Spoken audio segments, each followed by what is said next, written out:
जय जगन्नाथ बंधु वर्तमान आपण माने जानिथिबे प्रत्येक जॉब कार्डधारी श्रमिक मानकर ग्राम पंचायत स्तर रे ई केवाईसी करा जाउछि।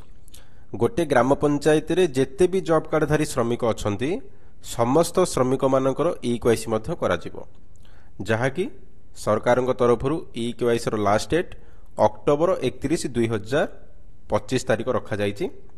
ए जो ई केवाईसी होउछि तार लास्ट डेट रहिछि 31 अक्टोबर 2025। तो आज आमर 29 तारिख हो गला। तो आज ई केवाईसी करा जिवो, आसंदा काली करा जिवो एवं तापर दिन मध्य करा जिवो। तो 3 दिन रहिला। जदि आपण माने ई केवाईसी करि नाहंती ताहले निज ग्राम पंचायत को जाई आपण ई केवाईसी करि परिबे, किंबा आपण को ग्राम रे जो मेट अछंती से मेट को पाखो को जाई एनएमएमएस एप्लीकेशन माध्यम रे फेस ऑथेंटिकेशन द्वारा आपण निजर ई केवाईसी करि परिबे।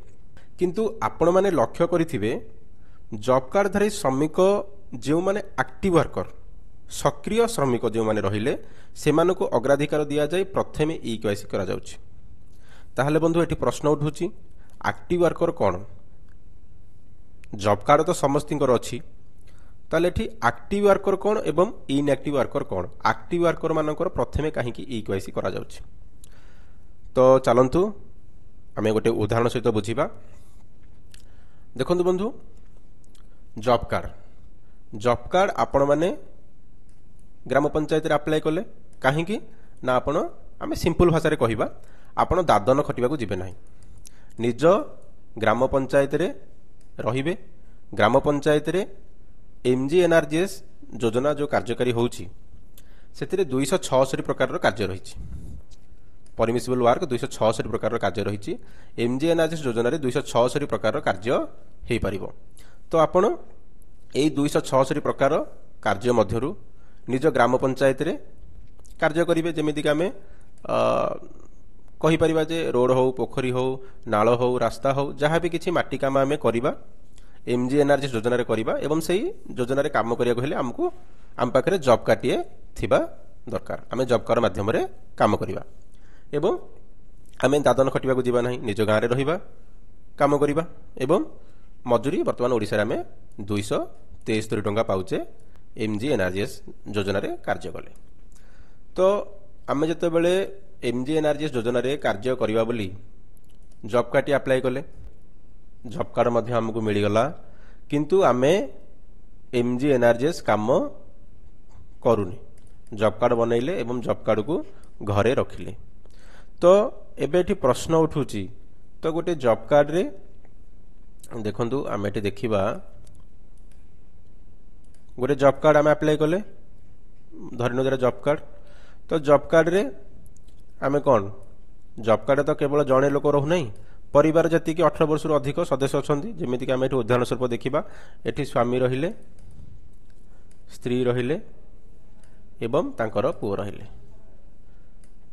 एतिकी आमे उदाहरण स्वरूप नौचे 3 जण मेंबर अछंती।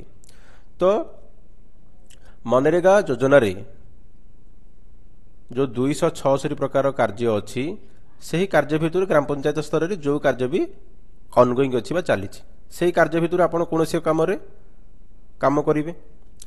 तो ए 3 जणक भितर केही भी काम को गले नाही, काम को गले नाही, किंतु जॉब कार्ड बनैले किंतु काम को केही गले नाही। ता माने कोन, जॉब कार्ड इनएक्टिव हेकी रहिला, एक्टिव हेला नाही।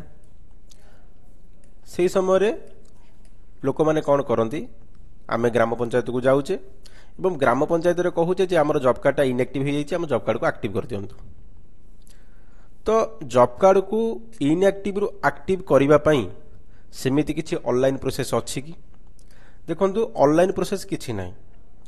इनएक्टिव जॉब कार्ड को एक्टिव करिया पई एमिति किछि ऑप्शन नाही जे आमे इनएक्टिव जॉब कार्ड को गोटे क्लिक रे ऑनलाइन रे आमे गोटे क्लिक कर दबा इनएक्टिव जॉब कार्डटा एक्टिव हे जिवो, सेमिति किछि नाही। तो जॉब कार्ड एक्टिव केमिति हुए आमे जानिले जे इनएक्टिव कोन, जॉब कार्ड हमर अछि, आमे काम को जाउनी, आम जॉब कार्ड इनएक्टिव हे गला।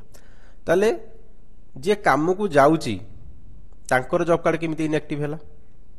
जे काम कहउछंती जे आमे पूर्वरु पोखरी करिचु, नाळ खोलिचु, एई काम को सब आमे जाइचु, किंतु तांकर जॉब कार्ड भी इनएक्टिव। ताले एक्टिव इनएक्टिव जॉब कार्ड आमे केमिति जानिबा? ଦେଖନ୍ତୁ ବନ୍ଧୁ, ଗୋଟେ ଉଦାହରଣ ଦେବା ଆମେ। ବର୍ତ୍ତମାନ ଆମର ଆର୍ଥିକ ବର୍ଷ ବା ଫାଇନାନ୍ସିଆଲ ଇୟର କ'ଣ ଚାଲିଛି? 2025-26 ଚାଲିଛି ଆର୍ଥିକ ବର୍ଷ। ଆପଣମାନେ ସମସ୍ତେ ଜାଣିଛନ୍ତି, ଯେଉଁଟାକି ଆମର ଏପ୍ରିଲ 2025ରୁ ଆରମ୍ଭ ହୋଇ 2026 ମାର୍ଚ୍ଚ ପର୍ଯ୍ୟନ୍ତ ରହିବ ଆର୍ଥିକ ବର୍ଷ 2025-26। ତ ବର୍ତ୍ତମାନ ଏଇଟା କରେଣ୍ଟ ଫାଇନାନ୍ସିଆଲ ଚାଲିଛି। ତ ଗତ 3 ଆର୍ଥିକ ବର୍ଷ ଭିତରେ ଯେଉଁ ଜବ୍ କାର୍ଡଧାରୀ ଶ୍ରମିକମାନେ ମନରେଗା କାମରେ କାର୍ଯ୍ୟ କରିଛନ୍ତି, ଏଇଟା ବର୍ତ୍ତମାନ ଆମର ହେଲା କରେଣ୍ଟ ଆର୍ଥିକ ବର୍ଷ। ଗତ 3 ବର୍ଷ ଯେମିତିକି ଆମର ହେଲା ଆର୍ଥିକ ବର୍ଷ 2024-25, 2023-24 ଏବଂ 2022-23। ଆପଣ ଲକ୍ଷ୍ୟ କରନ୍ତୁ, ଗତ 3 ବର୍ଷ ଏଇଟା ତ କରେଣ୍ଟ ଆର୍ଥିକ ବର୍ଷ। ଏଇ ଆର୍ଥିକ ବର୍ଷରେ ଆପଣ ଯଦି କାର୍ଯ୍ୟ କରୁଛନ୍ତି ଆପଣ ତ ସିଓର ଆକ୍ଟିଭ ୱାର୍କର ହେବେ। କିନ୍ତୁ ଯଦି ଗତ 3 ବର୍ଷ ଭିତରେ କୌଣସି ଜବ୍ କାର୍ଡଧାରୀ ଶ୍ରମିକ ମନରେଗାରେ କାର୍ଯ୍ୟ କରିଛନ୍ତି, ଯେମିତିକି 2022-23 ଆର୍ଥିକ ବର୍ଷ, 2023-24 ଆର୍ଥିକ ବର୍ଷ ଏବଂ 2024-25 ଆର୍ଥିକ ବର୍ଷ, ଆଉ ଏଇ କରେଣ୍ଟ ଇୟରରେ ଯିଏ ତ କାମ କଲେ ସେ ଆକ୍ଟିଭ ୱାର୍କର ନିଶ୍ଚିତ ଭାବରେ ହୋଇଯିବେ। ତ ଏଇ 3 ବର୍ଷ ଭିତରେ ଗୋଟେ ଦିନ ଯିଏ ବି କାମ କରିଛନ୍ତି ମନରେଗାରେ ସିଏ ହେଲେ ଆକ୍ଟିଭ ୱାର୍କର। ମନେକର ଜବ୍ କାର୍ଡରେ 3 ଜଣ ଶ୍ରମିକ ଅଛନ୍ତି। ତ ଏଇ ଜବ୍ କାର୍ଡ ମଧ୍ୟରୁ 1 ନମ୍ବର ଶ୍ରମିକ ବର୍ତ୍ତମାନ 2022-23 ହେଉ, 2023-24 ହେଉ କିମ୍ବା 2024-25 ହେଉ କିମ୍ବା 2025-26 ହେଉ, ଏଇ କରେଣ୍ଟ ଇୟରଠୁ ଧରିକି ଗତ 3 ବର୍ଷ 4 ବର୍ଷ, ଗତ 3 ବର୍ଷ ପ୍ଲସ୍ କରେଣ୍ଟ ଇୟର 4 ବର୍ଷ ଆର୍ଥିକ ବର୍ଷ ଭିତରେ ଗୋଟେ ଦିନରୁ ଅଧିକ ଯିଏ ବି କାମ କରିଛନ୍ତି ସିଏ ହେଲେ ଆକ୍ଟିଭ ୱାର୍କର। ତ 1 ନମ୍ବର ଶ୍ରମିକ କାର୍ଯ୍ୟ କରିଛନ୍ତି, ତ 1 ନମ୍ବର ଶ୍ରମିକ ହେଲେ ଆକ୍ଟିଭ ୱାର୍କର। ଏବଂ ଏଇ 2 ନମ୍ବର 3 ନମ୍ବର ଶ୍ରମିକ ଯିଏ ବି ରହିଲେ ଜବ୍ କାର୍ଡରେ ସିଏ କାମ କରିନାହାନ୍ତି, ତ ସିଏ ହେଲେ ଇନ୍ଆକ୍ଟିଭ ୱାର୍କର। ଜାଣିପାରିଲେ? ତ ଜବ୍ କାର୍ଡରେ ଥିବା ଶ୍ରମିକମାନଙ୍କ ଭିତରୁ ଯଦି ଜଣେ ଶ୍ରମିକ ବି କାର୍ଯ୍ୟ କରିଛନ୍ତି ଗତ ଆର୍ଥିକ ବର୍ଷ 3 ବର୍ଷ ଆର୍ଥିକ ବର୍ଷ ଭିତରେ ଗୋଟିଏ ଦିନ ବି କାମ କରିଛନ୍ତି, ଜବ୍ କାର୍ଡ ମଧ୍ୟ ତାଙ୍କର ହେଇଗଲା ଆକ୍ଟିଭ। ବୁଝିପାରିଲେ? ଯଦି ଗୋଟେ ଜବ୍ କାର୍ଡରେ 3 ଜଣ ଶ୍ରମିକ ଅଛନ୍ତି, 3 ଜଣ ଶ୍ରମିକ ଭିତରୁ ଜଣେ ବି ଶ୍ରମିକ କାର୍ଯ୍ୟ କରିଛନ୍ତି ଗତ 3 ବର୍ଷ ଆର୍ଥିକ ବର୍ଷ ଭିତରେ କରେଣ୍ଟ ଇୟରକୁ ଛାଡ଼ି, ତାହେଲେ ସେ ଜବ୍ କାର୍ଡ ହେଇଗଲା ଆକ୍ଟିଭ ଏବଂ ସେ ୱାର୍କର ହେଇଗଲେ ଆକ୍ଟିଭ। ଆଉ ଯିଏ ବି କାର୍ଯ୍ୟ କରିନାହାନ୍ତି ସିଏ ହେଲେ ଇନ୍ଆକ୍ଟିଭ। ବର୍ତ୍ତମାନ ଆପଣ ଜାଣିପାରିଲେ ତ ଆକ୍ଟିଭ ୱାର୍କର କିଏ, ଇନ୍ଆକ୍ଟିଭ ୱାର୍କର କିଏ। ତ ଯେତେବେଳେ ଆଉ ଗୋଟେ କଥା ଦେଖନ୍ତୁ, ବର୍ତ୍ତମାନ ଶୁଣନ୍ତୁ, ବର୍ତ୍ତମାନ ଆମର ଚାଲିଛି କ'ଣ 2025-26 ଆର୍ଥିକ ବର୍ଷ, ତାପରେ ଆମର ଚାଲିବ 2000 ଏପ୍ରିଲ, ଯେତେବେଳେ 2026 ଏପ୍ରିଲ ଆସିବ ଆମର ଆର୍ଥିକ ବର୍ଷ ଷ୍ଟାର୍ଟ ହେଇଯିବ କ'ଣ 2026-27। ତ ବର୍ତ୍ତମାନ ଆମେ କ'ଣ କହିଲେ 3 ବର୍ଷ କରେଣ୍ଟ ଇୟରକୁ ଛାଡ଼ିକି 3 ବର୍ଷ, ଯେମିତିକି 2024-25, 2023-24, 2022-23।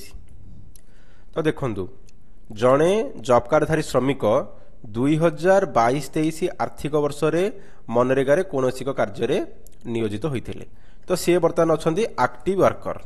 ବୁଝିପାରିଲେ? ଆମେ ଆକ୍ଟିଭ ୱାର୍କର ଲିଷ୍ଟ ଦେଖିବା, ସିଏ ବର୍ତ୍ତମାନ ଆକ୍ଟିଭ ୱାର୍କର ଲିଷ୍ଟରେ ଅଛନ୍ତି।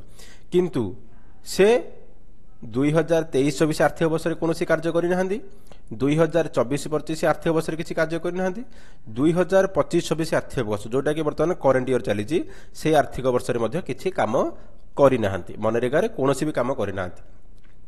ତ ଏପ୍ରିଲ ମାସ ଯେତେବେଳେ ଆସିବ 2026 ଏପ୍ରିଲ, ବର୍ତ୍ତମାନ 2026 ଏପ୍ରିଲ ମାସ ଯେତେବେଳେ ଆସିବ, ବର୍ତ୍ତମାନ ପୁଣି ଏ କରେଣ୍ଟ ଇୟର ଗତ 3 ବର୍ଷ, ତାମାନେ ଗତ 3 ବର୍ଷ ଅର୍ଥାତ୍ 2025-26 ହେଇଯିବ, 2024-25 ହେଇଯିବ ଏବଂ 2023-24 ହେଇଯିବ। ତ 2022-23ରେ କାର୍ଯ୍ୟ କରିଥିବା ଶ୍ରମିକ ଯଦି ପୁଣି এই আগামী আর্থিক বর্ষରେ କୌଣସି କାର୍ଯ୍ୟ କରିନାହାନ୍ତି ତାହେଲେ ସେ ଆକ୍ଟିଭରୁ ପୁଣି ଇନ୍ଆକ୍ଟିଭ ହୋଇଯିବେ।